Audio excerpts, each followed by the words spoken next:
നമസ്കാരം, JB ജംഗ്ഷനിലേക്ക് സ്വാഗതം. ഈ സംവിധാനമൊക്കെ കാണുമ്പോൾ നിങ്ങൾക്ക് മനസ്സിലാകും ആരായിരിക്കും നമ്മുടെ അതിഥിയായി വരാൻ പോകുന്നത്. ഒരു വ്യാഴവട്ടക്കാലമായി മലയാള സിനിമയ്ക്ക് ഒരുപാട് ഹിറ്റുകൾ പ്രദാനം ചെയ്ത മലയാളിയുടെ പ്രിയങ്കരനായ സംഗീത സംവിധായകൻ ദീപക് ദേവ്. അദ്ദേഹത്തെ നമുക്ക് സ്വാഗതം ചെയ്യാം. ദീപക് ദേവ്, നല്ല സുന്ദരനായിരിക്കണല്ലോ ദീപക്. ഈ മുടിയൊക്കെ രഹസ്യമൊക്കെ എങ്ങനെയൊക്കെ വെക്കണം?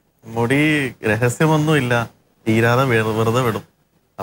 ഇല്ല, എന്തെങ്കിലും മുടിയുടെ മുകളില് ശ്രദ്ധ വെച്ചാൽ അന്ന് മുടി കൊളാവും. അതുകൊണ്ട് അത് തുടക്കം തൊട്ടേ മുടി. ബൈബിളിലൊക്കെ സംസം എന്നുള്ള കഥാപാത്രത്തിന്റെ ശക്തി മുടിയിലാന്ന് പറഞ്ഞല്ലോ. ദീപകിനെ കാണുമ്പോൾ ദീപകിന്റെ ആ മുടിയുടെ ഒരു എന്താ പറയണ്ടേ, മുടിയാണ് ആദ്യം ഓർത്തിരിക്കുക. പക്ഷെ വളരെ ഭംഗിയായിരിക്കും. Thank you. എത്ര പേര് ഈ മുടിയെ കുറിച്ച് ഇങ്ങനെ പുകഴ്ത്തി പറഞ്ഞിട്ടുണ്ടാവും? മുടിയെ കുറിച്ച് ഇങ്ങനെ പുകഴ്ത്തി പറഞ്ഞിട്ടൊന്നുമില്ല, എന്നാലും മുടി വെച്ച് പറഞ്ഞിട്ടുണ്ട്. ആളെ ആകർഷിക്കാനുള്ള ഒരു നല്ലൊരു ഉപാധിയാണ് ഈ മുടി. വലിച്ചാൽ ഇവിടം വരെ വരുമോ? ഇല്ല, അങ്ങനെയൊന്നും ഇല്ല. അധികം നീളമില്ല. ഇപ്പൊ ഈ മുടി ആക്ച്വലി ആദ്യം എനിക്ക് എന്റെ മുടി സ്ട്രെയിറ്റ് ആയിരുന്നെങ്കിലോ എന്ന ആഗ്രഹം ഉണ്ടായിരുന്നു. പക്ഷെ ഇപ്പൊ തോന്നുന്നു മുടി ഉള്ളത് കൊണ്ട് പ്രായം വെക്കുമ്പം കഷണ്ടി വരികയാണെങ്കിൽ അത് ഒളിപ്പിച്ചു വെക്കാൻ ഈ മുടിയായിരിക്കും ഏറ്റവും കൂടുതൽ രക്ഷപ്പെടുത്തുന്നത്. ദീപകിന്റെ ഒരു ജീവിതരേഖയിലൂടെ കടന്നു പോകുമ്പോൾ ആകസ്മികമായിട്ടാണ് ഈ രംഗത്തേക്ക് കടന്നു വന്നത്. കാരണം സംഗീതവുമായിട്ട് താങ്കളുടെ ബന്ധം വളരെ സുദൃഢമാണ്. പക്ഷെ ഈ പറഞ്ഞ പോലെ ഈ പോപ്പുലർ സിനിമാ സംഗീതത്തിന്റെ ഒരു ധാരയിലേക്കുള്ള ദീപകിന്റെ കടന്നു വരുന്നത് എവിടെയൊക്കെയോ ചില അപകടത്തിലൂടെ വന്ന് പെടുകയാണ്. വളരെ ശരിയാണ്. ഒന്നും എൻ്റെ കാര്യത്തിൽ പ്ലാൻഡ് അല്ല. തുടക്കകാലം തൊട്ടേ ആദ്യം ഭയങ്കര പ്ലാനിങ് ശ്രമിച്ചു. പക്ഷേ ഞാൻ എൻ്റെ കാര്യങ്ങൾ പ്ലാൻ ചെയ്യുമ്പം ഒന്നും ഞാൻ ആഗ്രഹിച്ചതുമാതിരി നടക്കാത്തതുമാതിരി എനിക്ക് തോന്നിയിട്ടുണ്ട്. പിന്നെ ലൈഫിൻ്റെ ഒരു പോളിസി തന്നെ ഒന്നും പ്ലാൻ ചെയ്യാതിരിക്കുക. വരുമ്പം ആഗ്രഹം മനസ്സിലുണ്ട്, പക്ഷെ അത് നേടിയേ അടങ്ങൂ എന്ന് പറഞ്ഞുകൊണ്ട് അതിനു വേണ്ടി ബാക്കി കാര്യങ്ങളൊക്കെ ചെയ്യുമ്പം അത് എൻ്റെ നിന്നും ദൂരെ പോകുന്ന മാതിരി തോന്നും പലതും. പിന്നെ ഞാനതങ്ങ് വിട്ടു. ഒരുപാട് വലിയ ആൾക്കാരുടെ ജീവിതത്തിലും പരിശോധിച്ച് കഴിഞ്ഞാൽ അങ്ങനെയാണ്. പലപ്പോഴും ഏതെങ്കിലും ഒരു പ്രത്യേക ഒരു വഴിത്തിരിവിലായിരിക്കും വേണമെങ്കിൽ അവർ എൻറ്റയർലി ഡിഫറെന്റ്, അവർ ഒരിക്കലും ചിന്തിക്കാത്തൊരു തലത്തിലേക്ക് അവർ മാറിയിട്ടുണ്ടാകുക. താങ്കളുടെ ചരിത്രം നോക്കുമ്പോൾ എനിക്ക് തോന്നുന്നു അമേരിക്കയിലൊക്കെ വേണമെങ്കിൽ ജോലിയൊക്കെ ചെയ്ത് ജീവിച്ച് നല്ല സുഖമായിട്ട് ജീവിക്കേണ്ട ഒരാളായിരിക്കും അല്ലേ? ഹോട്ട് ഡോഗ് ഒക്കെ കഴിച്ച് ബർഗറൊക്കെ കൈ പിടിച്ച് ഇറങ്ങി വരുന്ന ഒരാള്. അതെ, അങ്ങോട്ടേക്ക് ഒരു പോക്ക് പോയതായിരുന്നു. അതും ഈ പറഞ്ഞ മാതിരി പ്ലാനിങ്ങിന്റെ ഭാഗമായിരുന്നതും. പലതും ഞാൻ ആഗ്രഹിച്ചതുമാതിരി നടക്കാതെ വന്നപ്പം എന്നാ പിന്നെ വിധി അങ്ങനെയാണെങ്കിൽ ആ രീതിയിൽ പോവാം എന്ന് പറഞ്ഞാൽ അവിടെ പോകാനുള്ള ഒരു ഓപ്ഷൻ കിട്ടിയപ്പം പോയി. പക്ഷെ അപ്പോഴാണ് മനസ്സിലായത് എൻ്റെ വിധി അവിടെ ആയിരുന്നില്ല, തിരിച്ചിങ്ങോട്ട് തന്നെ വരാനായിരുന്നു. ഞാൻ ആഗ്രഹിച്ചത് തന്നെയായിരുന്നു എൻ്റെ വിധി എന്ന്. അങ്ങനെ തിരിച്ചു വന്നു. വളരെ ചെറുപ്പത്തിൽ തന്നെ ദീപക് ദേവ് സംഗീതവുമായിട്ട് ഒരു സംസർഗത്തിൽ ഏർപ്പെട്ടു. ദുബായിലാണ് പഠിച്ചല്ലേ? അതെ. അവിടെ അച്ഛനും അമ്മയും അവിടെ ഇപ്പോഴും അവിടെ തന്നെയാണ്. അപ്പൊ പൈസയ്ക്ക് ഒരു ക്ഷാമം ഉണ്ടായിരുന്നില്ല എന്ന് പറയാൻ പറ്റില്ല. ഞങ്ങളൊരു മിഡിൽ ക്ലാസ് ഫാമിലിയാണ്. വളരെ ഒരു റിച്ച് ആയിട്ട്, അച്ഛൻ ബിസിനസ്സുകാരനും അങ്ങനത്തെ ഒരു സെറ്റപ്പ് ഒന്നും ആയിരുന്നില്ല. അച്ഛൻ ഒരു നോർമൽ ഒരു ഓഫീസ് വർക്കിംഗ് തന്നെ ആളായിരുന്നു. വളരെ ഒരു മിഡിൽ ക്ലാസ് ഫാമിലിയാണ്. പക്ഷെ ദുബായിയുടെ ആ പറഞ്ഞ പോലെ അച്ഛന് അമ്മ സുരക്ഷിതമായിട്ടുള്ള വരുമാന മാർഗം ഇതൊക്കെ ഒരു പക്ഷെ ദീപകിനെ ചെറുപ്പത്തിൽ സഹായിച്ചിട്ടുണ്ടാവില്ലേ? ഞാൻ പറഞ്ഞില്ലേ, അത് എല്ലാം അവരൊരു നോർമൽ ഒരു നല്ലൊരു എൻകറേജിങ് ആയിട്ടുള്ള പേരൻസ് ചെയ്യേണ്ടതെല്ലാം തന്നെ എനിക്കും കിട്ടിയിട്ടുണ്ട്. ഈ അച്ഛനമ്മ ദുബായിലല്ല നാട്ടിലത്തായിരുന്നെങ്കിലും എനിക്ക് തരേണ്ടതെല്ലാം അവർ അതേപോലെ തന്നെ തന്നേനെ. എവിടെ നിന്നാണ് ഈ സംഗീതം വന്ന് കയറിയത്? സംഗീതം ആദ്യം വരുന്നത് ആക്ച്വലി ഡാഡിയുടെ ഒരു ഫ്രണ്ട് നൂർദീൻ അങ്കിൾ, ഡാഡിയുടെ ക്ലാസ്മേറ്റ് ആയിരുന്നു തലശ്ശേരിയിലുള്ള. അപ്പൊ അവിടെയുള്ള ഒരു ഫ്രണ്ടിനെ ദുബായിൽ വെച്ച് ഡാഡി കാണുകയാണ്. അപ്പൊ നൂർദീൻ അങ്കിൾ എന്ത് ചെയ്യുന്നത്? നൂർദീൻ അങ്കിൾ മ്യൂസീഷ്യനാണ്. അദ്ദേഹം ഒരു മ്യൂസിക് സ്കൂൾ തുടങ്ങി. അപ്പൊ നൂർദീൻ അങ്കിളിന്റെ മ്യൂസിക് സ്കൂൾ എന്ന് പറയുമ്പോൾ ഡാഡി ഒരു സഹായം എന്നുള്ള രീതിയിൽ എന്നെ അങ്ങ് പിടിച്ച് അവിടെ കൊടുക്കുകയാണ്. എന്നാൽ ഇവൻ എന്തെങ്കിലുമൊക്കെ പഠിപ്പിക്കുക, ഒരു സ്റ്റുഡൻറ്റും ആയല്ലോ. അല്ലാതെ എൻ്റെ അകത്തുള്ളൊരു വാസന അന്ന് എൻ്റെ അച്ഛനും അമ്മയ്ക്കും അറിയില്ലായിരുന്നു. വരട്ടെ. ആദ്യമായി അവനെ മ്യൂസിക് പഠിപ്പിച്ചത് ഞാനാണ്. കീബോർഡ് പഠിപ്പിക്കാൻ വേണ്ടി അവൻ്റെ അച്ഛൻ എൻ്റെ അടുത്ത് കൊണ്ടുവന്നപ്പോൾ ഞാൻ പറഞ്ഞ് അതിനായിട്ടില്ല. കാരണം ഇപ്പം 3ാം ക്ലാസ്സിൽ പഠിക്കുന്നതിന് ശരിക്ക് കീബോർഡ് പ്ലേ ചെയ്യാനുള്ളൊരു പ്രായമായിട്ടില്ല. നമുക്ക് ഇതൊക്കെ ഇവർ വേറെ എന്തെങ്കിലും നോക്കാമെന്ന് പറഞ്ഞ് ഇവരെല്ലാ ഇൻസ്ട്രുമെൻറ്റും അവന് കയറി കളിക്കും. അപ്പോഴേ നോക്കുമ്പോൾ തിരക്കുള്ള പാട്ട് പാടുന്നുണ്ട്. പാട്ട് പാടുന്നതുകൊണ്ട് ഞാൻ പിന്നെ പറഞ്ഞ് നമുക്ക് പിന്നെ കുറച്ച് കുട്ടികളുടെ കൂട്ടത്തിൽ പാട്ട് പാടാൻ വിടാം. അങ്ങനെ അവനെ കൊണ്ട് ഫസ്റ്റ് ഞാൻ പാടിച്ചത് ഒരു പാകിസ്ഥാനി പെൺകുട്ടിൻ്റെ കൂടെ ലക്കിടിക്കി കാട്ടി എന്ന് പറഞ്ഞ പാട്ട്. സ്വാമിനാഥ് പഠിപ്പിക്കുമ്പോൾ പ്രോബ്ലം വന്ന അവന് പല്ലിൻ്റെ ഇടയ്ക്ക് ഒരു വിടവുണ്ടായപ്പം സ്വാമിനാഥ് എന്ന പാടുള്ളൂ. അങ്ങനെ ഒരു തൽക്കാലം അത് നിർത്തിവെച്ചു. വിടവ് എവിടെ പോയി? ഇപ്പോഴുണ്ട്. അപ്പൊ സ്വാമിനാഥൻ പാടാൻ പറ്റില്ല. എനിക്ക് പണ്ട് സാ പറയുമ്പം ഈ സാ എന്ന് പറയുന്ന ഒരു സംഭവം, പിന്നെ ഞാൻ തന്നെ അത് ശീലം ശരിയാക്കി കൺട്രോൾ ചെയ്ത് കൊണ്ടുവന്ന് മാറ്റിയെടുത്തതാണ്. അപ്പൊ അന്ന് എന്നെ എല്ലാവരും കളിയാക്കുമായിരുന്നു. ആദ്യം എന്താ പാകിസ്ഥാനി പെൺകുട്ടിയുടെ കൂടെയാ പാടിയത്? അതെ, അവിടെ ദുബായിലായതുകൊണ്ട് പല നാഷണാലിറ്റീസ് ഉണ്ടാവല്ലോ. അന്ന് അവിടെ പാടിയ പാട്ട് ലക്കിടിക്കി കാട്ടി എന്ന് പറഞ്ഞ കുട്ടികളുടെ പാട്ടായിരുന്നു. ഓർമ്മയുണ്ടോ പാട്ട്? ആ, ലക്കിടി കാട്ടി നൂറുദ്ദീൻ സാഹിബിന് വേണ്ടി നമുക്ക് ഒരു 2 പേര് പാടി. ചിൽഡ്രൻ സോങ് ആണ്. ആ പാട്ടാണ് അന്ന് സ്റ്റേജിൽ പാടിയത്. लकड़ी की काटी पे घोड़ा, घोड़े की दुम पे जो मारा थोड़ा, दौड़ा दौड़ा दौड़ा घोड़ा तुम टाके दौड़ा. लकड़ी की काटी पे घोड़ा, घोड़े की दुम पे जो मारा थोड़ा, दौड़ा दौड़ा दौड़ा घोड़ा तुम उठाके दौड़ा. ഹായ് ദീപു, ഈ സമയത്ത് ഞാൻ നമ്മുടെ പഴയ ഒരു ഓർമ്മ പുതുക്കാനാണ് ആഗ്രഹിക്കുന്നത്. ദീപു ഇന്ത്യൻ ഹൈസ്കൂൾ ദുബായിൽ 10th സ്റ്റാൻഡേർഡ് ബോർഡ് എക്സാമിന് പഠിക്കുന്ന സമയത്താണ് ഞാൻ ആദ്യമായി നിനക്കൊരു കീബോർഡ് വാങ്ങിത്തരുന്നത്, പ്രൊഫഷണൽ കീബോർഡ്. അത് ഒരു പ്രോമിസിൻ്റെ ബേസിലായിരുന്നു. കാരണം നീ പറഞ്ഞു ഞാൻ നന്നായിട്ട് വർക്ക് ചെയ്യും, പാസ്സാവും, ഡാഡി എനിക്കൊരു നല്ല പ്രൊഫഷണൽ കീബോർഡ് വാങ്ങിത്തരണം എന്ന് പറഞ്ഞു. അത് പ്രകാരം നീ പഠിക്കുകയും ഫസ്റ്റ് ക്ലാസ്സായി പാസ്സാവുകയും ചെയ്തു. നെക്സ്റ്റ് ഡേ തന്നെ നമ്മൾ പോയിട്ട് കോർഗ് i3 സിന്തസൈസർ കീബോർഡ് വാങ്ങിക്കുകയും ചെയ്തു. അത് അന്നത്തെ പ്രൊഫഷണൽ ലേറ്റസ്റ്റ് കീബോർഡായിരുന്നു. ആ ഓർമ്മയെ പറ്റി എന്തെങ്കിലും പറയാനുണ്ടോ നിനക്ക്? കീബോർഡിനോട് വല്ലാത്തൊരു മമത ചെറുപ്പത്തിലുണ്ടല്ലോ? ഇല്ല, ആക്ച്വലി ഞാൻ കീബോർഡ് പഠിക്കാനാണ് പോയതെങ്കിലും ആദ്യകാലമൊക്കെ എന്നെ പാട്ടിലാണ് കൂടുതലും അതിനെ ചേരുള്ളൂ. കീബോർഡിന് പറ്റിയൊരു പ്രായമല്ല എന്ന് പറഞ്ഞ് 6 വയസ്സുള്ള എന്നെ പിടിച്ച് പാട്ടിലേക്ക് മാറ്റി. എന്നെ പിന്നെ എന്തിലും എക്സ്പെരിമെന്റ് ചെയ്യായിരുന്നു നൂറുദ്ദീൻ അങ്കിള്.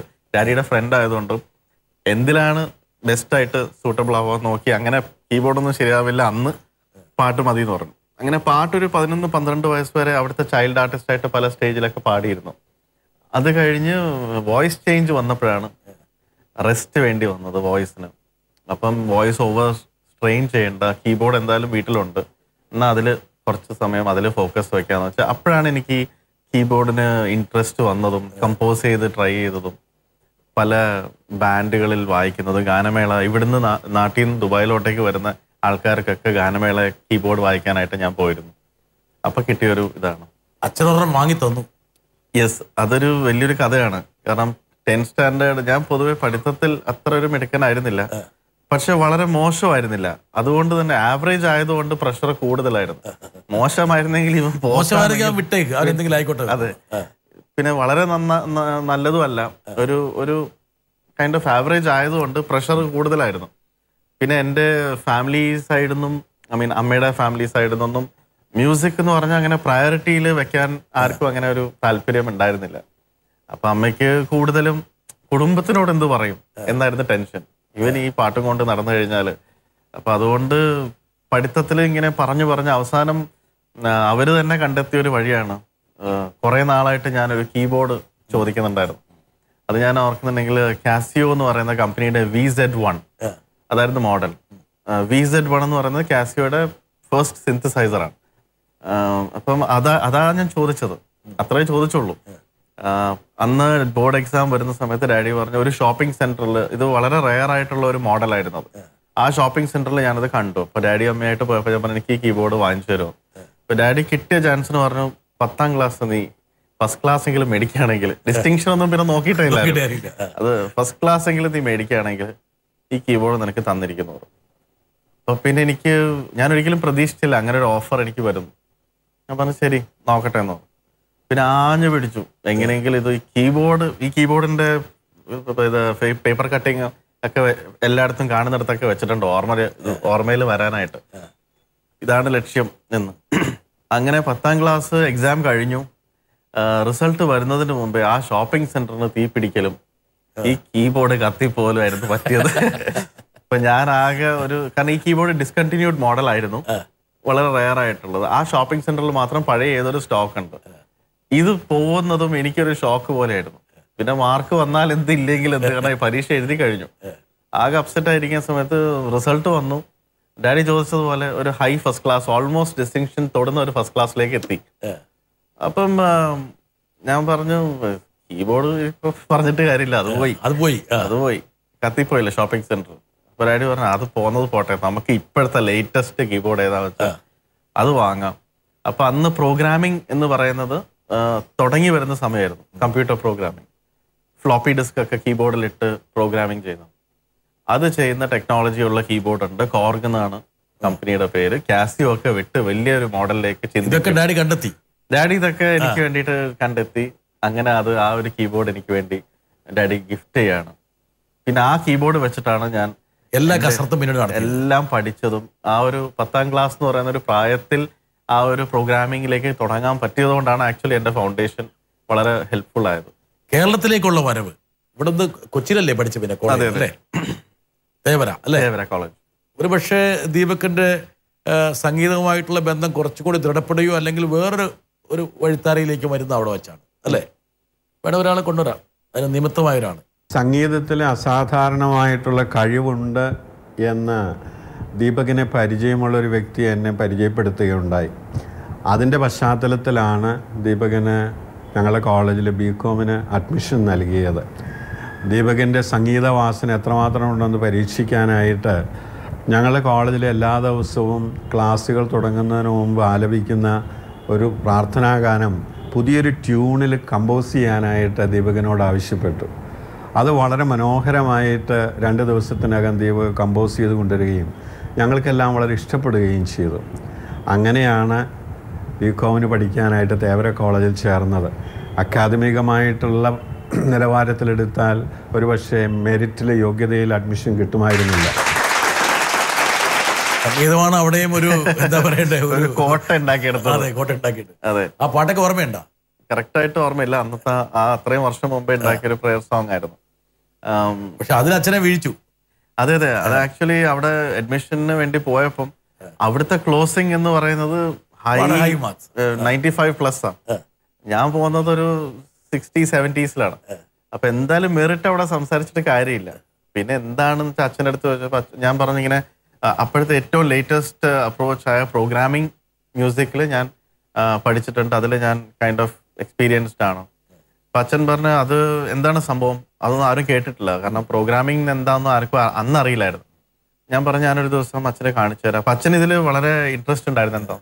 അപ്പോൾ കോളേജിൽ അച്ഛൻ്റെ കോളേജ് അവേഴ്സ് കഴിഞ്ഞിട്ട് മോണസ്ട്രിയിൽ അച്ഛൻ താമസിക്കുന്ന സ്ഥലത്ത് കീബോർഡൊക്കെ ആയിട്ട് വൈകിട്ട് ഫോട്ടോ ഒക്കെ പിടിച്ച് പോയി ഇതൊക്കെ ഡെമോൺസ്ട്രേറ്റ് ചെയ്യാൻ. അപ്പോഴത്തെ പല ഹിറ്റ് പാട്ടുകൾ ഫ്ലോപ്പി ഡിസ്കിൽ ഞാൻ പ്രോഗ്രാം ചെയ്ത് അച്ഛന് ചെന്ന് പ്ലേ ചെയ്ത് ഫിലിം സോങ്സ്. അപ്പോൾ ഒരു മണിക്കൂറോളം അച്ഛൻ ഇതൊക്കെ കേട്ടു ഭയങ്കര ആസ്വദിച്ചിരുന്നു. അവസാനം അച്ഛൻ ഒരു കാര്യം എൻ്റെ അടുത്ത് ചോദിച്ചു, ഇതെല്ലാം കൊള്ളാം, ഇതൊക്കെ എങ്ങനെയാണ്? ഞാൻ പറഞ്ഞു ഫ്ലോപ്പി ഡിസ്കിൽ ഞാൻ ഊരി കാണിച്ചു കൊടുത്തു, ഇത് ഞാൻ പ്രോഗ്രാം ചെയ്തതാണ്. ഓരോ ട്രാക്കായിട്ട് ഞാൻ തന്നെ വായിക്കും, ഡ്രംസ്, ബേസ്, കീബോർഡ്, തബല എല്ലാം ഇതിൻ്റെ അകത്ത് തന്നെ വായിച്ച് കേട്ടും. അപ്പം അച്ഛൻ പറഞ്ഞു ഓക്കെ, ഇപ്പം ഇതൊക്കെ 1 മണിക്കൂർ നിങ്ങൾ ഇവിടെ വായിച്ചു, ഇതൊക്കെ നിങ്ങൾ ചെയ്തതാണെന്ന് എന്താ തെളിവ്? വേറെ ആരെങ്കിലും ചെയ്തൊരു ഫ്ലോപ്പി കൊണ്ടുവന്ന് ഇവിടെ ഇട്ട് ഒരു അഡ്മിഷന് വേണ്ടിയിട്ട് എന്തെങ്കിലും അങ്ങനത്തെ സംഭവം നടന്നൂടെ? അപ്പോഴാണ് ഞാനും ആലോചിച്ചത് അതൊരു പോയിന്റാണ് അച്ഛൻ പറയുന്നത്. അച്ഛനെങ്ങനെ അറിയാം ഞാനാ ചെയ്തത്? അച്ഛൻ പറഞ്ഞു ഫ്രഷ് ആയിട്ട് എൻ്റെ മുമ്പിൽ വെച്ചിട്ട് ഒരെണ്ണം ചെയ്യുമോ? ഞാൻ പറഞ്ഞു ഉറപ്പായിട്ടും ചെയ്യാം, ഇപ്പൊ ചെയ്യാം. ഇവിടെ പിടിച്ചു. ഞാൻ ഉടനെ തന്നെ പറഞ്ഞു ഇപ്പൊ തന്നെ പിടിച്ചു. അതെ. അപ്പം അച്ഛൻ പറഞ്ഞു അത് വേണ്ട, എന്തായാലും ചെയ്യുകയാണെങ്കിൽ ഒരു കമ്പോസിങ്ങും ചെയ്യുമല്ലോ, എന്നാൽ പിന്നെ ഒരു പ്രെയർ സോങ് കമ്പോസ് ചെയ്യും, ഞാനൊന്ന് കേൾക്കട്ടെ. കോളേജിന് ഒരു പ്രെയർ സോങ് ആണ്, നിങ്ങൾ സങ്കല്പിക്കുക നിങ്ങളുടെ പ്രെയർ ആയിരിക്കാം കോളേജിൽ ഇടുന്നത് എന്ന് പറഞ്ഞിട്ട് ജസ്റ്റ് ഒന്ന് കമ്പോസ് ചെയ്യുന്നു. അങ്ങനെ ലിറിക്സ് തന്നു. എൻ്റെ ജീവിതത്തിലെ ആദ്യത്തെ ഒരു എക്സ്പീരിയൻസ് ആണ് ഇങ്ങനെ സംസ്കൃത ലിറിക്സ് ഒക്കെ കിട്ടിയിട്ട്. മലയാളം തന്നെ വായിക്കാൻ ഫ്ലുവൻ്റ് അല്ലാത്ത എൻ്റെ കൈ കിട്ടുന്നത് സംസ്കൃതം. അപ്പോൾ ഞാൻ അത് കിട്ടിക്കഴിഞ്ഞ് ഞാൻ അച്ഛൻ്റെ അടുത്ത് ഇത് കണ്ടപ്പോൾ പെട്ടെന്ന് തലയൊക്കെ കറങ്ങി തുടങ്ങി. കാരണം ഇത് എങ്ങനെ ഇത് കമ്പോസ് ചെയ്യുന്നത്, പ്രോഗ്രാമിംഗ് അറിയാം, അതിൻ്റെ ഒപ്പം ഇങ്ങനൊരു സംഭവം കൂടി ഞാൻ ഏറ്റെടുക്കേണ്ട ആവശ്യം ഉണ്ടായിരുന്നോ എന്നൊക്കെ അവിടെ ഇരുന്ന് ചിന്തിച്ചു. പിന്നെ അച്ഛൻ പറഞ്ഞു കുഴപ്പമില്ല, ഇപ്പൊ തന്നെ ചെയ്യണമെന്നില്ല, പോയി കമ്പോസ് ചെയ്ത് നിങ്ങൾ ഈ ട്യൂണ് നിങ്ങൾ പ്രോഗ്രാം ചെയ്യും, എന്നിട്ട് നിങ്ങളൊരു ഒരു നല്ലൊരു പാക്കേജ് ആണെന്ന് നമുക്കും കൂടി ഒന്ന് തോന്നട്ടെ എന്നോ. അങ്ങനെ ചെന്ന് ഈ ട്യൂൺ ഞാൻ വീട്ടിലിരുന്ന് 2 ദിവസം എടുത്ത് കമ്പോസ് ചെയ്തു, തിരിച്ചു വന്നു, അച്ഛനെ ഞാൻ കേൾപ്പിച്ചു. അച്ഛൻ ഇത് ഞാൻ അഡ്മിഷൻ ശരിയായിട്ടില്ല? ഇല്ല, അഡ്മിഷൻ ഒന്നും ശരിയായിട്ടേ ഇല്ല. ഇതൊക്കെ ടെസ്റ്റ് ആണ്. പക്ഷേ കേരളത്തിലെ ഒരു വിദ്യാർത്ഥിക്ക് ഇതുപോലൊരു അഗ്നിപരീക്ഷയുടെ കടന്നുകൊണ്ടുവന്നിട്ടുണ്ടാവും. എന്നിട്ട് ഞാൻ ഇങ്ങനെ പോയി കമ്പോസ് ചെയ്ത് അച്ഛനെ ട്യൂൺ കേൾപ്പിച്ചപ്പം അച്ഛന് ട്യൂൺ കേട്ട് ഇഷ്ടപ്പെട്ടു എന്ന് തോന്നുന്നു. പിന്നെ എന്നെ ഒരു ഇതിന് വേണ്ടിയിട്ട് ഒരു 4 പ്രാവശ്യമെങ്കിലും ഇതൊക്കെ എടുത്തിട്ട് കോളേജിൽ കൊണ്ടുപോയി സെറ്റ് ചെയ്യലും പല ദിവസം പല റൗണ്ടുകളായിരുന്നു. പല അച്ഛന്മാരെ ഇരുന്ന് ചെക്ക് ചെയ്യുക. അപ്പൊ ഇതെല്ലാം കഴിഞ്ഞ് പിന്നെ അച്ഛൻ പറഞ്ഞു ശരി നോക്കാം, അഡ്മിഷന്റെ അന്ന് മാനേജ്മെന്റ് കോട്ടയിൽ വിളിക്കുന്ന ദിവസമുണ്ട്, അന്ന് വാന്ന് പറഞ്ഞു. അപ്പൊ അന്ന് ചെന്നപ്പോഴും അച്ഛൻ അഡ്മിഷൻ തന്നപ്പോൾ വളരെയധികം സന്തോഷമായി. ഡാഡി ഉണ്ടായിരുന്നു കൂടെ. പക്ഷെ എൻ്റെ ഉള്ളിലൊരു എപ്പോഴും ഒരു ഇതുണ്ടായിരുന്നു, എന്നോടൊരു സിമ്പതിയുടെ പേരിലായിരിക്കാം എനിക്ക് ആ അഡ്മിഷൻ തന്നത്. ഇത്രയും ഞാൻ പോയതുകൊണ്ട് എൻ്റെ മെറിറ്റ് വൈസ് തന്നെ അവർക്ക് ഇഷ്ടപ്പെട്ടിട്ടാണ്. കാരണം കമ്പോസ് ചെയ്യാൻ എനിക്ക് അറിയില്ലായിരുന്നു. പക്ഷെ അതല്ല എന്ന് എനിക്ക് കുറച്ച് കഴിഞ്ഞപ്പോൾ ബോധ്യപ്പെട്ടു. കാരണം ഇന്നും തേവര കോളേജിൽ അതേ ട്യൂൺ തന്നെയാണ് പ്ലേ ചെയ്യുന്നത്. ഒരുപക്ഷെ കേരളത്തില് ഒരു കോളേജ് അഡ്മിഷന് വേണ്ടിയിട്ട് ഒരു കമ്പോസിഷൻ നടത്തിയ ആദ്യത്തെ വിദ്യാർത്ഥി ആയിരിക്കും. ഒരുപക്ഷെ ആയിരിക്കാം. എന്നാ പക്ഷെ ഒരു സംതൃപ്തി ഉണ്ട്. ഇപ്പം എനിക്ക് അറിയുന്ന തൊഴിലുകൊണ്ട് പഠിത്തത്തിൽ എനിക്ക് ഒരിക്കലും നല്ലൊരു കോളേജിൽ അഡ്മിഷൻ കിട്ടില്ല എന്ന് എൻ്റെ പഠിത്തം അറിയുന്നവർക്ക് കോൺഫിഡൻ്റ് ആയിരുന്നു. പക്ഷെ എനിക്ക് പഠിത്തം കൊണ്ടല്ല, വേറൊരു കഴിവ് കൊണ്ട് അതേ കോളേജിൽ ആഗ്രഹിച്ച കോളേജിൽ ഇതായിരുന്നു ആദ്യത്തെ ഒരു കമ്പോസിംഗ് എന്ന് പറയുന്നത്. ഇതായിരുന്നു ആദ്യമായിട്ട് കമ്പോസ് ചെയ്തത്, ആ കോളേജിന് വേണ്ടിയിട്ടുള്ള പ്രെയർ. ഒരു കോളേജ് അഡ്മിഷന് വേണ്ടിയിട്ട് കമ്പോസിംഗ് നടത്തി വിജയിച്ച ഒരാള് ഒരുപക്ഷെ പിന്നീട് കമ്പോസിംഗിലൂടെ വലിയ വലിയ വിജയങ്ങൾ എത്തിപ്പിടിക്കുമെന്നുള്ളത് ഒരു നിമിത്തമായിരിക്കും. തീർച്ചയായിട്ടും ഞാൻ ഒരിക്കലും വിചാരിച്ചില്ല ഒരു മ്യൂസിക് ഡയറക്ടറായിട്ടായിരിക്കും. കാരണം അങ്ങനെയാണെങ്കിൽ BCom പഠിക്കാനായിട്ട് അന്ന് പോകില്ലായിരുന്നു. മ്യൂസിക് ഒരിക്കലും മെയിനായിട്ട് കരിയറായിട്ട് വരുന്നത് പ്രതീക്ഷിക്കാതെ BCom പഠിക്കാൻ പോയി. അതുവഴി പല വഴിത്തിരിവുണ്ടായി. കോളേജ് ജീവിതം എന്തുകൊണ്ടും സന്തോഷപ്രദമായിരുന്നു. അതെ, മ്യൂസിക്കും ഉണ്ടായിരുന്നു.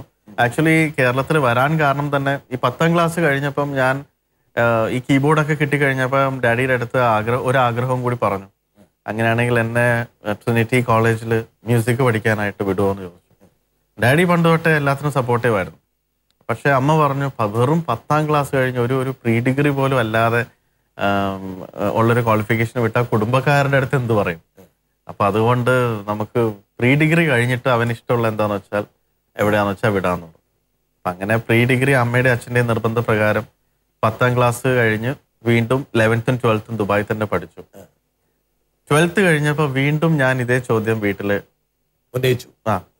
എൻ്റെ ആഗ്രഹം പോലെ നിങ്ങൾ പറഞ്ഞതുപോലെ ഞാനിപ്പോൾ 12th കഴിഞ്ഞു, ഇനി ഞാൻ പാട്ട് പഠിക്കാൻ പോയിക്കോട്ടെ ട്രിനിറ്റി കോളേജ്. അപ്പം അമ്മ പറഞ്ഞു ഇന്നത്തെ കാലം ഒരു പെണ്ണ് കെട്ടണമെങ്കിൽ മിനിമം ഡിഗ്രിയാണ് അന്വേഷിക്കുന്നത്. അത് വേണ്ടതില്ല, നമ്മൾ തെളിയിച്ചല്ലോ. അതെ, ഇല്ല, അമ്മ പറഞ്ഞത് ശരിയായിരുന്നു. ഡിഗ്രിക്ക് പോയപ്പോഴാണ് പെണ്ണ് കിട്ടിയത്. അവിടെ വെച്ചിട്ടാണ്. അപ്പം ഞാൻ ഓക്കെ എന്നാ പിന്നെ ഞാൻ പറഞ്ഞല്ല, ഡിഗ്രി എന്നാണെങ്കിൽ വേറെ എവിടെയെങ്കിലും ചെയ്തത്. അപ്പൊ അമ്മ പറഞ്ഞു വേണ്ട, ഒരു കാര്യം ചെയ്യും, ദുബായിലാണ് മ്യൂസിക്കിന് സ്കോപ്പ് ഇല്ലാത്തത്, അന്നത്തെ ദുബായ്. ഇന്ന് പിന്നെയും ഒരുപാട് സാധ്യതകളുണ്ട്. അന്നത്തെ ദുബായിൽ 12th കഴിഞ്ഞിട്ട് അവിടെ ഒന്നുമില്ല, ഒരു കാര്യം ചെയ്യും, നാട്ടില് പോയി കഴിഞ്ഞാൽ അവിടെ പാട്ടിന് പാട്ടുമുണ്ട്, നല്ല പഠിത്തത്തിന് നല്ല പഠിത്തമുണ്ട്. അങ്ങനെ അവരൊക്കെ കൂടി കണ്ടെത്തിയ ഒരു സ്ഥലമാണ് കൊച്ചി. ഇവിടെ തേവര കോളേജിൽ ഞങ്ങളുടെ ഒരു വളരെ ക്ലോസ് ഫാമിലി ഫ്രണ്ടും എനിക്ക് അവിടെ ഉള്ള സമയത്ത് മ്യൂസിക്കിൽ ഹെൽപ്പ് ചെയ്ത ഒരു ജൂഡ് അങ്കിൾ ഉണ്ടായിരുന്നു. അപ്പൊ ആ ജൂഡ് അങ്കിളാണ് കംപ്ലീറ്റ് ഇവിടുത്തെ തേവര കോളേജിൽ അഡ്മിഷനൊക്കെ സംസാരിച്ചത്. ജൂഡ് അങ്കിൾ ആകെ പറഞ്ഞത് എനിക്ക് പരിചയമുണ്ട്, പക്ഷെ ഈ മാർക്കും കൊണ്ട് അവിടെ ചെന്നാൽ കിട്ടുമോന്നറിയില്ല, ട്രൈ ചെയ്ത് നോക്കാം. അങ്ങനെ അമ്മയുടെ അച്ഛൻ്റെയും ആവശ്യപ്രകാരമാണ് കൊച്ചിയിൽ വന്ന് മ്യൂസിക്. ഒരു കീബോർഡ് ഉള്ളതുകൊണ്ട് രക്ഷപ്പെടുകയും ചെയ്തു എന്ന് പറയാം.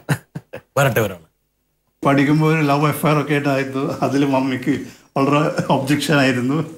എന്നാലും അവർ അവസാനം ആ കുട്ടിയെ തന്നെ കല്യാണം കഴിച്ചു. ഒബ്ജക്ഷൻ എന്ന് പറഞ്ഞാൽ അങ്ങനെയല്ല, പഠിപ്പിൽ കോൺസെൻട്രേറ്റ് ചെയ്യാതെ ഇങ്ങനെ ഇടയ്ക്കിടയ്ക്ക് ഇവിടെ ഫോൺ ചെയ്യുകയും ടൈം പാസ് ചെയ്യുകയും ചെയ്യുന്നതാണ്. മമ്മി അവനെ ദേഷ്യപ്പെടാറൊക്കെ ഉണ്ടായിരുന്നു. എന്നാലും ഇപ്പം ആ കുട്ടിയെ തന്നെ കല്യാണം കഴിച്ചു. സ്മിത എന്നാണ് അവളുടെ പേര്. ദീപകിന്റെ അമ്മാവനാണല്ലേ? എന്റെ അമ്മയുടെ ചേട്ടൻ അമ്മാവൻ, അമ്മയുടെ അമ്മയാണ് അവിടെ കൂടെ. അമ്മയുടെ അമ്മയ്ക്ക് അതൊന്നും ഇഷ്ടപ്പെട്ടിട്ടില്ല. അമ്മയുടെ അമ്മയ്ക്ക് ഏറ്റവും വലിയ ടെൻഷൻ എന്താ വെച്ചാൽ എന്നെ ഏൽപ്പിക്കുന്നത് ഇവർ രണ്ടുപേരും അടുത്താണ്. അപ്പൊ അവിടെ നിന്നിട്ട് ഞാനെങ്ങാനും വഷളായി പോയി കഴിഞ്ഞ് അവർക്ക് ചീത്തപ്പേര് വരുമോ എന്നുള്ള ടെൻഷനാണ്. നമ്മളാണ് പ്രായപൂർത്തിയാകുന്നതിന് മുമ്പ് പ്രണയം ആരംഭിക്കുകയും ചെയ്യും. അതെ. അങ്ങനെ പിന്നെ അവിടെ അപ്പോഴത്തെ കുഞ്ഞു കുഞ്ഞു കുറുമ്പുകൾ എന്ന് പറയുന്നത് വീട്ടിൽ അവര് കണ്ടുപിടിക്കാതെ ഫോൺ എടുത്ത് വിളിക്കുക. എന്നിട്ട് അമ്മമ്മ ആയതുകൊണ്ട് ഫോണിന് നമ്പർ ലോക്ക് ഒക്കെ വെക്കും. ഞാൻ രാത്രി ഫോൺ ചെയ്യാതിരിക്കാൻ നമ്പർ ലോക്ക് വെച്ച പുസ്തകം സൂക്ഷിക്കാൻ തരുന്ന എന്റെ അടുത്ത് തന്നെ. ഞാൻ നോക്കി അതൊന്ന് വിളിക്കും. ബില്ല് വരുമ്പം ഇതെങ്ങനെ കൂടി, ഈ ഫോണിന് നമ്പർ ലോക്ക് ഉള്ളതാണല്ലോ എന്നുള്ള ചെറിയ ചെറിയ പ്രശ്നങ്ങളൊക്കെ. ഈ ഫോൺ എന്ന് പറഞ്ഞാൽ വളരെ വിലപിടിപ്പുള്ള സാധനം. അയ്യോ, ഫോൺ എന്ന് പറഞ്ഞാൽ ഒരു ഭയങ്കര ലക്ഷറി സാധനമല്ലേ. അപ്പം സ്മിതയുടെ വീട്ടിൽ ഫോൺ ഉണ്ടായിരുന്നു? അവിടെയുണ്ട്. അവിടെ ഇതേമാതിരി നമ്പർ ലോക്ക്. അവിടെ നമ്പർ ലോക്ക് പൊളിച്ചു. അവിടെ നമ്പർ ലോക്ക് എന്നെക്കാളും മുമ്പേ സ്മിത പൊളിച്ചു. അപ്പൊ അങ്ങനത്തെ ഓരോ സംഭവങ്ങൾ സ്മിതേനെ അറിയായിരുന്നു.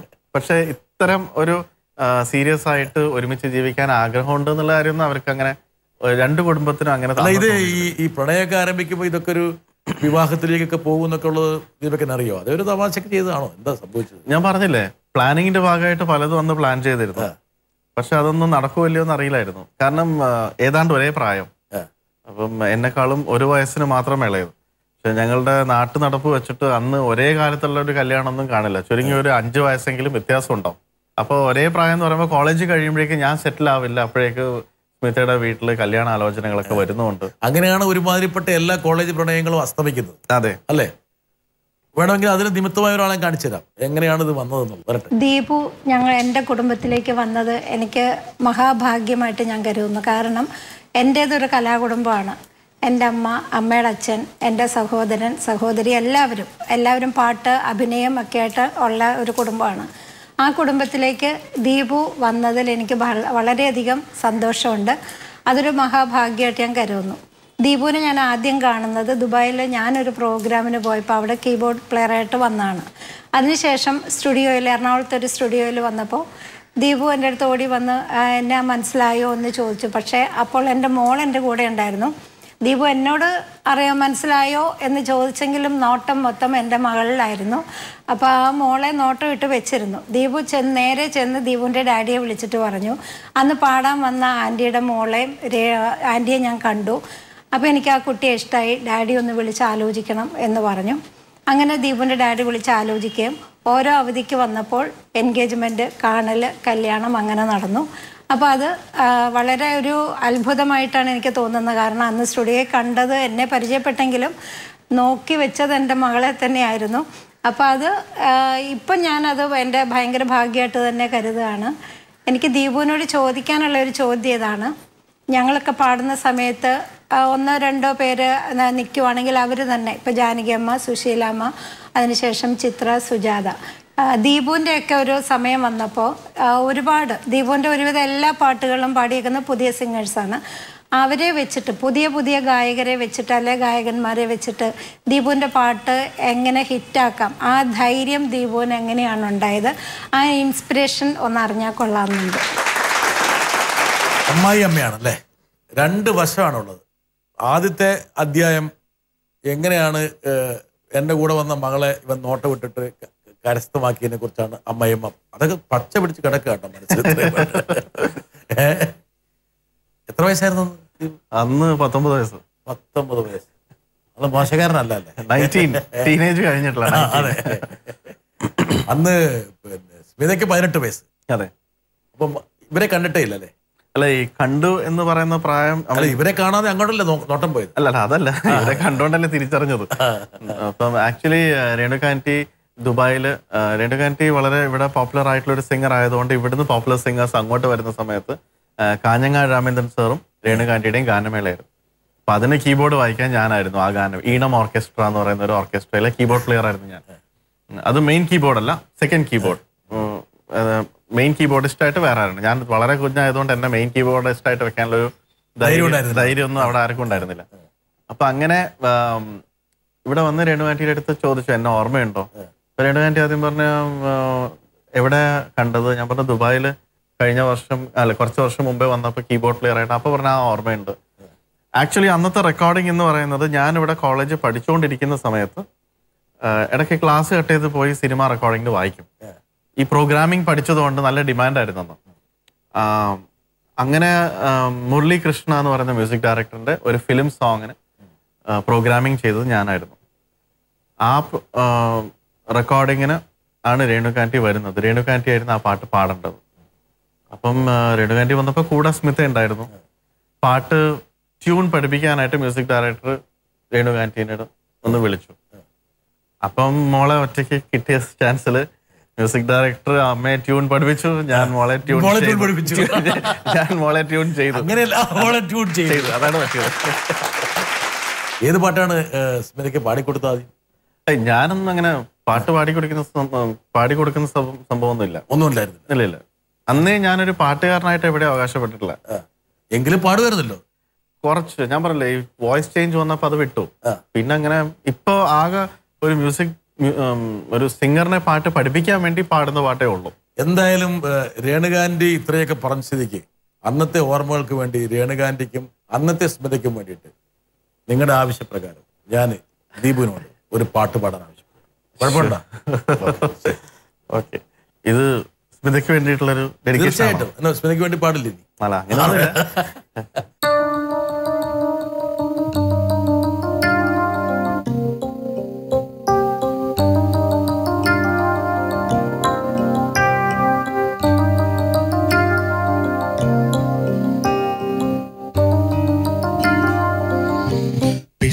വച്ച നാൾ മുതൽക്കു നീ എൻ്റെ സ്വന്തമായി ആശ കൊണ്ട് കൂട്ടി നാം ഇഷ്ടം കൂടും എന്നും പിച്ച വച്ച നാൾ മുതൽക്കു എൻ്റെ സ്വന്തമായി. ശങ്കരക്കോട്ടല്ലേ പാടി? അതെ അല്ലേ? വേണമെങ്കിൽ ദീപക്കിന് പാടാമായിരുന്നൊരു പാട്ടാണ്. ഈ പാട്ട് ആക്ച്വലി ഞാൻ ആദ്യം കമ്പോസ് ചെയ്ത ഉടനെ പാടിയിരുന്നു. എന്റെ പ്രിയതമക്ക് തന്നെ പാടിക്കൊടുത്തു. അന്ന് ഈ പാട്ട് സ്മിത പറഞ്ഞു, ഈ പാട്ട് പോരാ, ഈ പാട്ട് നമ്മൾ ഉദ്ദേശിച്ച മാതിരി വരുമോ? അപ്പൊ ഞാൻ പറഞ്ഞു, എന്തതിന് കുഴപ്പം? പിന്നെ ശങ്കർജി പാടിയതിനു ശേഷമാണ് സ്മിത എൻ്റെ അടുത്ത് പറഞ്ഞത് പാട്ട് നല്ലതായിരുന്നു, ഞാൻ പാടിയപ്പോഴാണ് അത് കുഴപ്പമായത്. സ്മിത എപ്പം പോരാന്ന് പറഞ്ഞ അപ്പൊ പാട്ട് കിട്ടാവും. അത് പിന്നെ നമ്മളങ്ങ് ഡിക്ലെയർ ചെയ്തു. ഇപ്പൊ ആദ്യം ഏത് പാട്ട് ഉണ്ടാക്കിയാലും ഇവിടെ അടുത്ത് ചോദിക്കും, ഇഷ്ടമായോ? ഇവിടെ ഇഷ്ടമായി എന്ന് പറഞ്ഞാൽ എനിക്ക് ടെൻഷനാ. ഇഷ്ടമായില്ല എന്ന് പറഞ്ഞാൽ ഇത് ഈ വർഷത്തെ അവാർഡ് പാട്ടാന്ന് പറയും. ശങ്കർ പാടുമ്പോൾ അതിനകത്ത് മനോഹരമായി എനിക്ക് ഒരു കൊഞ്ഞ അവിടെ ഉണ്ട്. അത് ആക്ച്വലി കൽപ്പാത്തി എന്ന് പറയുന്ന ഒരു സ്ഥലത്ത് മലയാളികൾ തമിഴും പറയും, തമിഴന്മാര് മലയാളിയും പറയുന്നുള്ള ഒരു മിക്സ് വേണമെന്ന് പറഞ്ഞു. അപ്പൊ അങ്ങനെ കാസ്റ്റ് ചെയ്താണ് ശങ്കർജി ആ പാട്ടിന്. അത് കറക്റ്റായി. ആ ഒരു കൊഞ്ഞപ്പാണ് അതിനകത്ത് എനിക്കൊന്നും ഹൈലൈറ്റ് ആയിട്ട് വന്നിരിക്കുന്നത്. അത് വളരെ ശുദ്ധ സ്ഫുട മലയാളത്തിൽ പാടിയിരുന്നെങ്കിൽ ചിലപ്പോൾ ഈ പറഞ്ഞ തമിഴ് മിക്സ് കിട്ടില്ല. അത് ആ കൽപ്പാത്തിയിലെ ഒരു ബ്രാഹ്മിൻ കൾച്ചർ അങ്ങനെയാണ്. ഞാൻ ശങ്കർ ഇന്റർവ്യൂ ചെയ്തപ്പോൾ ഞാൻ പറഞ്ഞൊരു പോയിന്റ്, പാട്ടിന്റെ ഒരു ഭംഗി എന്ന് പറയുന്നത് അതിൽ ആ ഒരു കൊഞ്ഞപ്പ് വന്നുകൊണ്ട്. ഇത് വരേണ്ട സമയമായി വരട്ടെ. ദീപുവിനെ കുറിച്ച് പറയുകയാണെങ്കിൽ ദീപു എനിക്ക് ഹസ്ബൻഡിനെക്കാട്ടും ഒരു ബെസ്റ്റ് ഫ്രണ്ടാണ്. ഞങ്ങൾ കോളേജ് മുതലേ ഒരുമിച്ച് 20 വർഷമായി ഞങ്ങൾ ഒരുമിച്ചാണ്. 13 വർഷമായി കല്യാണം കഴിഞ്ഞിട്ട്. ഞങ്ങൾക്ക് അധികം ഫ്രണ്ട്സൊന്നുമില്ല, വളരെ ചുരുക്കം ഫ്രണ്ട്സേ ഉള്ളൂ. പക്ഷേ ഒരു ഹസ്ബൻഡിനെക്കാട്ടിലും നമ്മളുടെ ലൈഫ് പോകുന്നത് ഒരു ഫ്രണ്ട്ഷിപ്പ് ബേസിലാണ്. ദീപുവിൻ്റെ പാട്ടുകളെക്കുറിച്ച് പറയുകയാണെങ്കിൽ ദീപുവിൻ്റെ എല്ലാ പാട്ടുകളും എനിക്കിഷ്ടമാണ്. കൂടുതലും മെലഡിയോടാണ് എൻ്റെ ഇഷ്ടം. പിന്നെ ഓരോ പാട്ട് കമ്പോസ് ചെയ്യുമ്പോഴും എന്നെ കൊണ്ട് കേൾപ്പിക്കാറുണ്ട്. ഞാൻ അതിനെ കുറേ ചിലപ്പോൾ കുറ്റങ്ങളും പറയാറുണ്ട്. പക്ഷേ കൂടുതലും മെലഡി സോങ്സാണ് ഇഷ്ടം. ദീപുവിന് കിട്ടുന്ന ഓരോ അവാർഡ് അല്ലെങ്കിൽ ആര് വിളിച്ചിട്ട് ആ പാട്ട് നല്ലതാണെന്ന് പറയുമ്പോൾ എനിക്ക് കിട്ടുന്നൊരു അപ്രീസിയേഷൻ, എനിക്ക് കിട്ടുന്നൊരു അവാർഡ് പോലെയാണ് എനിക്ക് തോന്നാറ്. കാരണം ഞാൻ സിംഗർ ആണെങ്കിലും ഒരു പ്രൊഫഷണലി ഒരു സിംഗർ എന്നുള്ള രീതിയിൽ ഞാൻ വന്നില്ല. അപ്പോൾ അതുകൊണ്ട് ദീപുവിന് കിട്ടുന്ന ഓരോ അവാർഡും ഓരോ അപ്രിസിയേഷനും എനിക്ക് കിട്ടുന്ന പോലെയാണ്. പിന്നെ ഫാമിലിയെക്കുറിച്ച് പറയുകയാണെങ്കിൽ ഇവരുടെ വീട്ടിൽ മുഴുവനും ആൺകുട്ടികളായിരുന്നു. ദീപുവിൻ്റെ ഫാമിലി അച്ഛൻ്റെ സൈഡാണെങ്കിലും അമ്മയുടെ സൈഡാണെങ്കിലും ഫസ്റ്റ് കയറി ചെല്ലുന്നൊരു പെൺകുട്ടി ഞാനാണ്. ഇപ്പം നിറച്ചും പെൺകുട്ടികളാണ് വീട്ടിൽ. എനിക്ക് 2 പെൺകുട്ടികൾ. മൊത്തം ഇപ്പോൾ ആണുങ്ങളുടെ ഡോമിനേഷൻ കുറഞ്ഞപ്പോൾ കൂടുതലും പെൺകുട്ടികളാണ്. സ്മിത എന്തുകൊണ്ട് പിന്നീട് പാടി തെളിഞ്ഞില്ല? സ്മിത ആക്ച്വലി പാട്ട് ഈ കല്യാണം കഴിഞ്ഞപ്പം സ്മിതയുടെ ഇൻട്രസ്റ്റ് പാട്ടിൽ നിന്നും കുറച്ച് കുറഞ്ഞു. കോളേജ് പഠിക്കുമ്പോഴൊക്കെ ഉണ്ടായിരുന്നു. പക്ഷെ ഒരിക്കലും ഒരു പ്ലേ ബാക്ക് സിംഗിങ്ങിലേക്ക് ഫോക്കസ്ഡ് ആയിട്ട് അതിനു വേണ്ടി ശാസ്ത്രീയമായിട്ട് കുറെ പഠിച്ചിട്ടൊന്നുമില്ല. ഇടയ്ക്ക് ദീപുവിനെ കുറ്റപ്പെടുത്തുക, എന്നെ ഒരു പാട്ടുകാരിയാക്കാൻ ഇതുവരെ നിങ്ങൾക്ക് ഈ മനുഷ്യന് കഴിഞ്ഞിട്ടില്ലല്ലോ. ഇല്ല അങ്ങനെ കുറ്റപ്പെടുത്താറൊന്നുമില്ല. വേണമെങ്കിൽ 1-2 പാട്ട് വേണമെങ്കിൽ ദീപക്കിന് കൊടുക്കാമായിരുന്നു. ആക്ച്വലി യെസ്, കിലുക്കും കിലുവിലുക്കും എന്നുള്ള ഒരു പടത്തില് 2 ലൈൻ ഹമ്മിങ് പാടിയിരുന്നു. ഞാൻ എപ്പോഴും സ്മിതയുടെ അടുത്ത് പറയാറ്, എനിക്ക് സ്മിതയുടെ വോയിസ് ഇഷ്ടം.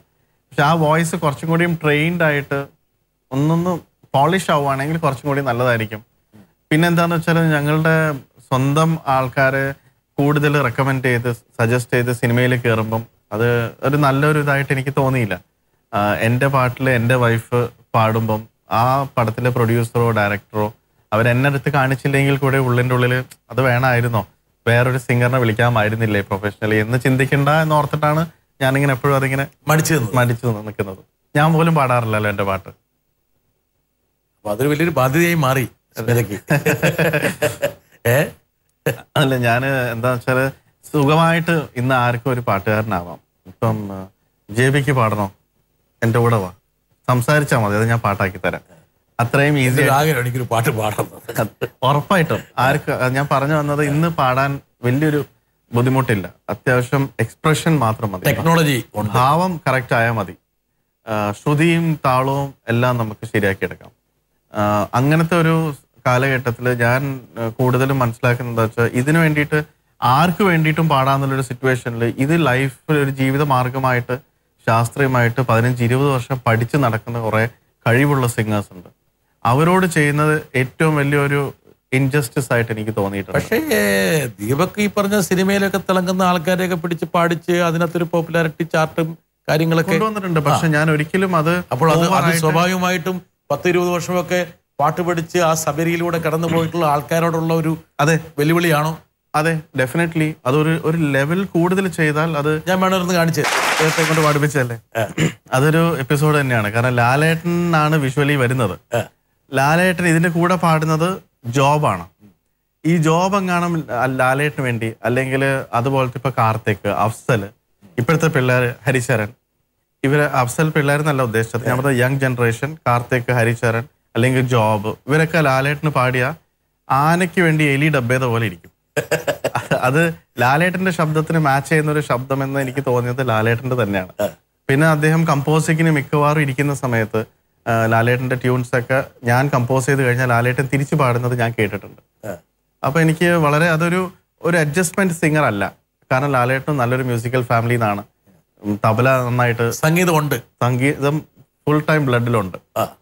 കാരണം തിരിച്ച് പാടുന്നതും അതിനു വേണ്ടി ഇടുന്ന സജഷൻസ് എല്ലാം വളരെ കൺസ്ട്രക്റ്റീവായിട്ട് മ്യൂസീഷ്യൻ ചിന്തിക്കുന്നവരാണ്. പക്ഷേ ദീപക് വേണമെങ്കിൽ ലാലിന്റെ ഭയങ്കര ഹസ്കി ആയിട്ടുള്ള ഭയങ്കര ബാസുള്ള ഒരു ശബ്ദത്തിന്റെ പ്രത്യേകത കൊണ്ട് ഒരു വേറൊരു പാട്ടുകാരൻ വരുമ്പോൾ വേണമെങ്കിൽ പെട്ടെന്ന് ഇടിഞ്ഞേക്കാം എന്നൊക്കെ ചിന്ത വെച്ചിട്ടായിരിക്കും ചെയ്തിട്ടുണ്ടാവുക, അല്ലേ? അതെ. പക്ഷെ എങ്കിൽ പോലും അതിനകത്തൊരു ഒരു കൊമേഴ്സ്യൽ പ്രിൻസിപ്പിൾ ഇല്ലേ, ഒരു വാണിജ്യ ഇല്ല. കാരണം ഈ പാട്ട് ലാലേട്ടൻ പാടുന്ന സമയത്ത് ആ ഒരു കമേഴ്ഷ്യൽ സംഭവം എന്ന് പറയുന്നത് ഒരു വളരെ യൂഷ്വലായി മാറി. ഒരു പക്ഷേ പുതിയ മുഖത്തിൽ പൃഥ്വിരാജ് പാടിയപ്പോൾ അത് ഫ്രഷ് ആയിരുന്നു. പിന്നെ എല്ലാ മ്യൂസിക് ഡയറക്ടറും ഇപ്പൊ ആരെങ്കിലൊക്കെ വെച്ച് പാടിച്ച് അത് വീഡിയോ എടുത്ത് മേക്കിംഗ് എന്ന് പറഞ്ഞ് കാണിച്ച് വിൽക്കുന്ന ഒരു രീതിയിലായി. അതുകൊണ്ട് ഞാൻ ഇപ്പൊ കഴിയുന്നത് പിൻവാങ്ങിയില്ല. അത് ഞാൻ ഇനിയിപ്പോ അത് ചെയ്യാതിരുന്നാലാണ് ഡിഫറെന്റ് ആയിട്ട് ഇരിക്കുക. കാരണം അതെല്ലാരും ചെയ്യുന്നുണ്ട് ഇപ്പം. അതുകൊണ്ട് കഴിയുന്നതും കുറയ്ക്കും എന്ന് പറഞ്ഞാൽ ഒരിക്കലും ഇല്ലാന്ന് പറയാൻ പറ്റില്ല. ചില സിറ്റുവേഷൻസ് ഇങ്ങനെ വരുമ്പം. പക്ഷെ ഞാൻ ഉദ്ദേശിച്ചത് ഞാൻ ഈ സിംഗിങ്ങിലേക്ക് കൂടുതലും കടക്കാത്തത് തന്നെ മെയിൻലി ആ ടെക്നോളജിക്ക് എന്തും ചെയ്യാം. അപ്പം സിംഗേഴ്സിനോട് നമ്മൾ കാണിക്കുന്ന ഒരു ഇൻജസ്റ്റിസ് മാതിരി വേണ്ടെന്ന് വെച്ചാൽ ശബ്ദത്തിന്റെ പ്രസക്തി ഗണ്യമായിട്ട് കുറഞ്ഞുകൊണ്ടിരിക്കുകയല്ലേ? ശരിക്കും കുറയുന്നുണ്ട്. പണ്ടൊക്കെ ഒരു പടത്തിലെ പാട്ട് വെക്കുന്ന സമയത്ത് ഇതിൽ എത്ര പാട്ട് യേശുദാസ്, എത്ര പാട്ട് ജയചന്ദ്രൻ, എത്ര പാട്ട് സുജാത, എത്ര പാട്ട് ചിത്ര എന്ന് അറിഞ്ഞു കഴിഞ്ഞാലേ അതിനൊരു വിലയിടുള്ളൂ. ആരോ പറഞ്ഞു നിങ്ങളെപ്പോലുള്ള സംഗീത സംവിധായകന്മാർ ഈ മേഖലയിലേക്ക് പ്രവേശിച്ചപ്പോൾ ഈ സംഗീത സാമ്രാട്ടുകളെ മുഴുവൻ അങ്ങ് ഡീമിസ്റ്റിഫൈ. ഒരിക്കലും അല്ല. അവരൊന്നും ഞങ്ങള് ഇനിയൊരു എത്ര 20 വർഷത്തെ പ്രയത്നം നോക്കിയാലും അവരൊന്നും ഒരു അപനിർമ്മാണം എന്ന് പറഞ്ഞതുപോലെ ഗായകന്റെ പ്രസക്തി അങ്ങോട്ട് ചവിട്ടി അരച്ച് കളഞ്ഞു. അങ്ങനെ ഇല്ല കേട്ടോ, ഞാനത് പറയില്ല. കാരണം ഇവരൊക്കെ കൂട്ടി പറയുന്നുള്ളൂ. ഇല്ല, ഒരിക്കലും പുതിയ വന്ന ജനറേഷൻ അവർക്ക് സബ്സ്റ്റിറ്റ്യൂട്ട് ആവില്ല. അത് പുതിയ വന്ന ജനറേഷനിലെ സിംഗേഴ്സ് ഓരോ പാട്ട് പാടിക്കൊണ്ടിരിക്കുമ്പം, പാടിപ്പിച്ചുകൊണ്ടിരിക്കുമ്പം മനസ്സിലൊരു നിമിഷം ഞാൻ ആലോചിക്കും, അവരൊക്കെ ആയിരുന്നെങ്കിൽ ഇതൊക്കെ ഒറ്റയടിക്ക് പാടാനുള്ള സംഭവമല്ലേ ഉള്ളൂ എന്ന് ഞാൻ പലപ്പോഴും ആലോചിച്ചിട്ടുണ്ട്. ഒരിക്കലും അവരുടെ കഴിവ് ഇനി ഇല്ലാത്തതുകൊണ്ട് ഞാൻ അതിനകത്ത് ഒരുപക്ഷെ ഒരു സംഗീത സംവിധായകൻ എന്ന നിലയിൽ ഒരു ഗായകന്റെയോ ഗായികയുടെ പ്രസക്തിയെ ചെറുതായി കാണാൻ പറ്റില്ല. എന്താ കാരണം വേറൊന്നും കൊണ്ടല്ല, അത് പറയുന്നത് പൊളിറ്റിക്കലി ഇൻകറക്റ്റ് സ്റ്റേറ്റ്മെന്റ് ആയിരിക്കും. ഒരിക്കലും ഒരു സംഗീത സംവിധായകൻ അങ്ങനെ ഒരു സ്റ്റേറ്റ്മെന്റ് നടത്തില്ല. അത് നടത്തിക്കഴിഞ്ഞാൽ അതൊരു ധാർഷ്ട്യമായിട്ടോ അല്ലെങ്കിൽ വേറെ വല്ലോ വ്യാഖ്യാനങ്ങളായിരിക്കും അതിന് നൽകപ്പെടുക. പക്ഷേ പണ്ടൊക്കെ പാട്ട് പാടുന്ന വ്യക്തി, രചന, സംഗീത സംവിധാനം, ഇതൊരു വലിയൊരു 3 സ്തൂപങ്ങൾ പോലെ നിന്നിരുന്നു, കട്ടക്കട്ടക്ക് നിന്നിരുന്നു. ഇന്ന് സംഗീത സംവിധായകന്റെ താഴേക്ക് ബാക്കി 2 എത്തി. അതൊരു യാഥാർത്ഥ്യമാണ്. അവിടെ ഇങ്ങനെ ത്രസിച്ച് നിൽക്കുന്നത് അല്ലെങ്കിൽ പ്രൊജക്റ്റ് ചെയ്ത് നിൽക്കുന്നത് സംഗീത സംവിധായകനാണ്. ആ സംഗീത സംവിധായകന്റെ ചുറ്റും വലയം ചെയ്യുന്ന 2 സാറ്റലൈറ്റുകളായിട്ടാണ് ഈ പറഞ്ഞ ഗായകനും ഗായിക അല്ലെങ്കിൽ രചയിതാവും മാറി. വാസ്തവല്ലേ? ഇത് ഒരു അളവ് വരെ ശരിയാണ്, തെറ്റാന്ന് പറയാൻ പറ്റില്ല. പക്ഷെ കുറേയൊക്കെ സിനിമ മ്യൂസിക് കൺസീവ് ചെയ്യുന്ന രീതി മാറി. പണ്ട് നല്ലൊരു കവിത എഴുതിയിട്ട് ആ കവിതയ്ക്കായിരുന്നു ട്യൂൺ കൊടുത്തിരുന്നത്. ആ ട്യൂൺ കൊടുത്തു കഴിഞ്ഞ് ആ ട്യൂണിന് ഏറ്റവും കൂടുതൽ എക്സ്പ്രഷൻ കിട്ടുന്ന രീതിയിലുള്ളൊരു ശബ്ദം എന്ന് പറയുന്നത് കുറേ ഓപ്ഷൻസ് ഇല്ല. 2 or 3 മെയിൽ വോയിസ്, അതിലൊരാളെ തീരുമാനിക്കണം. 1 or 2 ഫീമെയിൽ വോയിസ്, അതിലൊരാളെ തീരുമാനിക്കണം. അപ്പം അത് അധികം തീരുമാനിക്കാനില്ല. ലിറിക്സും ഇപ്പം സ്റ്റാർ ആരാന്ന് അറിഞ്ഞാൽ തന്നെ, ഈ ആരാ അഭിനയിക്കുന്നതെന്ന് അറിഞ്ഞാൽ തന്നെ അപ്പം തന്നെ ശബ്ദം തീരുമാനിച്ചു. ശബ്ദം തീരുമാനിച്ചു. അതെ. ഇന്നത്തെ ട്രെൻഡ് എന്ന് പറയുന്നത് കവിതയ്ക്ക് അനുസരിച്ച് എഴുതുന്ന ഒരു ട്രെൻഡല്ല. മിക്കപ്പോഴും നല്ലൊരു ട്യൂൺ ഇട്ട് കഴിഞ്ഞ്, ചില കേസിൽ വളരെ പത്തറ്റിക് ആയിട്ട് പറയുകയാണെങ്കിൽ ബീറ്റ് ഇട്ട് കഴിഞ്ഞിട്ട് ട്യൂൺ ഇടാൻ പറയും. കാരണം ഇത് ഷൂട്ട് ചെയ്യുന്നത് അബ്രോഡാണ്. അപ്പം അവിടുത്തെ ഒരു കൾച്ചറിനൊക്കെ ചേരുന്ന രീതിയിലുള്ള ഒരു ബീറ്റ് ആയിരിക്കണം. ചിലപ്പം നമുക്ക് ഒട്ടും കംഫർട്ടബിൾ അല്ലാത്ത രീതിയിലായിരിക്കും അത് അപ്രോച്ച് ചെയ്യേണ്ടി വരിക. കാരണം സിറ്റുവേഷൻ അങ്ങനെയാണ്. അപ്പം ആ ട്യൂൺ കുറേ കേട്ട് കഴിഞ്ഞു, ഒരു ട്യൂൺ ഇഷ്ടപ്പെട്ട് കഴിഞ്ഞാൽ പിന്നെയാണ് തീരുമാനിക്കുന്നത് ഈ ട്യൂണിന് ആരെഴുതണം. പിന്നെ ഈ വരുന്ന പാവം ലിറിക് റൈറ്റേഴ്സ് ഈ മീറ്ററിനനുസരിച്ച് കൊള്ളിക്കണം വാക്കുകൾ, എന്നിട്ടാണ് അവരൊരു നല്ലൊരു കവിതയാണെന്ന് ഫീൽ ചെയ്യിപ്പിക്കുന്നത്. ആക്ച്വലി അതേ അല്ല, അവർക്ക് ഒരു ഫ്രീഡമും കിട്ടാതെയാണ് ചെയ്യുന്നത്. ദീപക് നമസ്കാരം. ബ്രിട്ടാസ് ഹാപ്പി ആണല്ലോ അല്ലേ? എങ്ങനെ ഹാപ്പി ആണ്ടിരിക്കും? നല്ലൊരു മുയൽക്കുഞ്ഞിനെ കയ്യിൽ കെട്ടിയിരിക്കുകയല്ലേ കടിച്ചു കീറാനായിട്ട്. ബാക്കി പറയണമെങ്കിൽ കുറച്ച് വീട്ടിലേക്ക് കൊടുത്ത് വിട്ടേക്ക്. ദീപക്കിനോട് ചോദ്യമൊന്നുമില്ല. ദീപക്കിനെ ഒരു പണി തരാം. പണി തരാമെന്ന് പറഞ്ഞാൽ മറ്റേ പണി തരാം എന്നുള്ള അർത്ഥത്തിലല്ല, ഒരു ജോലി തരാം. ഇപ്പോൾ ദീപക് മിക്കവാറും സിനിമകളിൽ പാട്ടുകൾ ചെയ്തിട്ടുള്ളത് സംഗീതം ചെയ്തതിന് ശേഷം അതിന് വരികൾ എഴുതുകയായിരുന്നു. അതിനെക്കുറിച്ച് ഞാൻ ചോദ്യങ്ങളും ചോദിക്കുന്നില്ല. കാരണം ആ കടി ഇപ്പോൾ ബ്രിട്ടാസ് കടിച്ചിട്ടുണ്ടാവുമെന്ന് എനിക്ക് ഉറപ്പുണ്ട്. അതല്ല, ദീപക് വൃത്തിയായിട്ട് ലിറിക്സ് എഴുതിയാൽ തന്നെ ട്യൂൺ ചെയ്യുമെന്ന് എനിക്ക് ഉറപ്പുണ്ട്. അതും തെളിയിക്കാനായിട്ട് ഒരു ചെറിയ അവസരം. ഇപ്പോൾ ക്രിസ്ത്യൻ ബ്രദേഴ്സിൽ ദീപക് ഏതൊരു പാട്ടുണ്ട്, കണ്ണും കണ്ണും നെഞ്ചിൽ സ്വപ്ന കൂടൊരുക്കുന്നു എന്ന് തുടങ്ങുന്ന ഗാനം. അത് ട്യൂണിൽ ദീപക് ആദ്യം ഒന്ന് പാടി കേൾപ്പിക്കാം, എന്നാലേ അവർക്ക് മനസ്സിലാവുള്ളൂ. ഞാൻ പാടിയ കുഴപ്പം അതുകൊണ്ടാണ്. അത് ഒരു വളരെ സന്തോഷകരമായിട്ടുള്ള ഒരു ലവ് സോങ് ആണ് അല്ലേ? ദീപക് അതേ വരികൾ തന്നെ ഒരു ശോക ചോയുള്ള കുറച്ച് ദുഃഖം കലർത്തിക്കൊണ്ടിട്ടുള്ള ഒരു പ്രേമഗാനമായിരുന്നെങ്കിൽ എങ്ങനെയായിരിക്കും എന്നുള്ളത് ഈ ചെറിയ സമയത്തിനുള്ളിൽ ചെയ്യാൻ ബുദ്ധിമുട്ടാണെന്ന് എനിക്കറിയാം. എങ്കിലും ഈ പ്രേക്ഷകർക്ക് വേണ്ടിയിട്ട് ഈ ചെറിയ സമയത്തിനുള്ളിൽ അതൊന്ന് ട്യൂൺ ചെയ്ത് കേൾപ്പിക്കും. മനസ്സിൽ ആലോചിക്കുമ്പോഴേക്കും ഒരുപക്ഷെ പ്രേക്ഷകർക്ക് ആ പാട്ട് എന്താണെന്ന് നമ്മളൊന്ന് കാണിച്ചു കൊടുക്കാം. അതല്ലെങ്കിൽ ഒരുപക്ഷെ ഇപ്പൊ ലാലേട്ടൻ പറഞ്ഞത് ആ ലിറിക്സ് വെച്ച് വേറെ ട്യൂൺ ഉണ്ടാക്കാം, വേറെ ട്യൂൺ, കുറച്ച് ശോകം ചേർത്ത് സാഡ്നെസ് പറഞ്ഞു അല്ലേ? പക്ഷെ അതിന്റെ കണ്ണും കണ്ണും സയ്യാവേ എന്നുള്ളൊരു വിളിയൊക്കെ ഉണ്ട്. അതില് സാഡ്നെസ് ട്രൈ ചെയ്ത് നോക്കാം, കുഴപ്പമില്ല. പാട്ട് കേൾക്കണം. പാട്ടുണ്ടോ? ഇവിടെ ഉണ്ടോ? ഇത് കഴിയുന്നതും ഒരു എവിടേക്കൊരു സാഡ്നെസ് കൊണ്ടുവരാൻ ശ്രമിച്ചിട്ടുണ്ട്. നോക്കാം. അതിനേക്കാളും നന്നാവണമെന്ന് യാതൊരു നിർബന്ധമില്ല. കാരണം ഇതിങ്ങനെ എനിക്ക് 1 മിനിറ്റ് 2 മിനിറ്റ് കൊണ്ടൊക്കെ ഉണ്ടാക്കുമ്പോൾ ഒരു മാജിക് ആവുമോ ഞാൻ ശ്രമിച്ചു. ഗംഭീരമായ ലെവലിലേക്ക് ഇവിടെ പോകാം. എങ്ങനെ ശരിയായില്ലെങ്കിൽ ടെലികാസ്റ്റേ ചെയ്യണ്ടെന്ന് ഞാൻ പറഞ്ഞ ഈ സംഭവം. കണ്ണും കണ്ണും നെഞ്ചിൽ സ്വപ്നം കൂടൊരുക്കുന്നു, മൗനം പോലെ മെല്ലെ സ്നേഹം കൈമാറുന്നു, മഞ്ഞിൽ തൂവൽ തുമ്പിൽ സൂര്യൻ ചിന്നിമായുന്നു. തമ്മിൽ തമ്മിൽ നമ്മൾ മോഹത്തേരേറുന്നു. എത്ര ജന്മങ്ങളിൽ എത്ര സ്വപ്നങ്ങളിൽ എത്ര നാളായി കൊതിച്ചു ഞാൻ ഈ നിമിഷം. സയ്യാവേ സയ്യാവേ സയ്യാവേ സയ്യാവേ സയ്യാവേ സയ്യാവേ സയ്യാവേ സയ്യാവേ. കണ്ണും കണ്ണും നെഞ്ചിൽ സ്വപ്നം കൂടൊരുക്കുന്നു.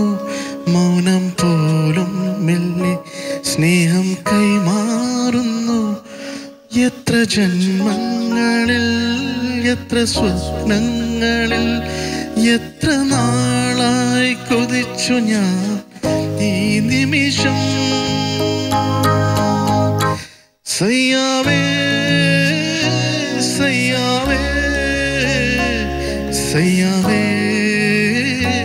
സയ്യാവേ സയ്യാവേ സയ്യാവേ സയ്യാവേ സയ്യാവേ സയ്യാവേ സയ്യാവേ സയ്യാവേ സയ്യാവേ. ദീപക് തകർത്തു കേട്ടോ. നമുക്ക് ഈ 2 വർഷം നമുക്ക് ഇടണം. ആക്ച്വലി ഒരു പ്രശ്നം പറ്റിയത് ആദ്യത്തെ റൗണ്ട് ഞാൻ പാടി കഴിഞ്ഞില്ലേ, പിന്നെ പല്ലവിയിൽ വന്നപ്പോ ഞാൻ തന്നെ മറന്നുപോയി എന്തായാലും ആദ്യം പാടിയത്. അതൊരു തപ്പല് വന്നത്. എന്തായാലും ഒരു 2 മിനിറ്റിലേക്ക് ഒന്ന് അഡ്ജസ്റ്റ് ചെയ്യണം. 2 മിനിറ്റ് കൊണ്ട് ഒരുപക്ഷെ ഞാനൊരു പണിയാണ് ഉദ്ദേശിച്ചെങ്കിൽ പോലും ദീപകിന്റെ ആ ഒരു അത്ഭുത സിദ്ധി പ്രേക്ഷകർക്കും സംഗീത അഭിജയകാംക്ഷികൾക്കും മനസ്സിലാക്കാനൊരു വഴിയാണ്. Thank you so much. അതാണ്.